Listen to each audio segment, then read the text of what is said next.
Jo, det er Lord Kron, Lord motherfucking Kron, Leviathan, A.K.A. Lord Mesh, A.K.A. Azure, Smashur, Shark, Narden, A.K.A. Lord Kron, A.K.A. Kert Skarn har mange pseudonymer. Gå ind og tjek mine 3 nye compilations ud inde på SoundCloud. Vi snakker Crypting 7, vi snakker Django-agtig ærne, og vi snakker, hvad fanden var det sidste var? Gå ind og tjek på SoundCloud og find ud af det. Håber I får en god lytter. Det her er min nye kanal. Lord Kron, den syge vandal. Subscribe og like. Velkommen til showsene. Eller showet, eller nu er vi i gang. Eller hvad man siger. Peace.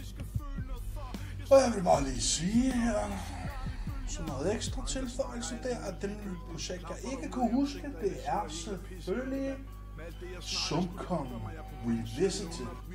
Det er et gammelt mixtape, eller et år gammelt mixtape, som nu har fået nogle nye numre tilføjet for at give dig en endnu bedre Sumcoms domæneoplevelse. Håber I nyder det. Skål! Lord Kron her, signing out, peace out. Og så er jeg tilbage igen med en yderligere tilføjelse til det her lille første afsnit af hvad fanden Kronblok bliver til noget, eller bliver til for noget. Og der vil jeg jo sige så, at hvis du ikke har hørt Operation Contra endnu, så kom lige ind på YouTube og find min hovedkanal Lord Kron der, og så forhør det. Det er Lord Kron og Joe Strauss, anden del af Krokodil-trilogien, Operation Contra. Og det er simpelthen revolutionær dansk hiphop, dansk revolutionær hiphop. Tjek det ud. Anti-imperialistisk dansk revolutionær hiphop. Og så har jeg selvfølgelig også lavet en sjæler til min kære veninde, Lord Nemo, skulle jeg til at kalde dem for. Nemo, Emotional. Tjek også det ud, der er lavet en lille video til.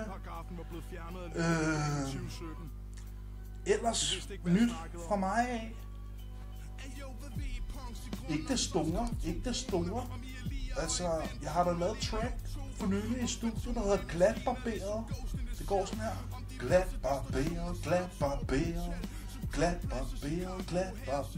forneden. Så bare på pæden.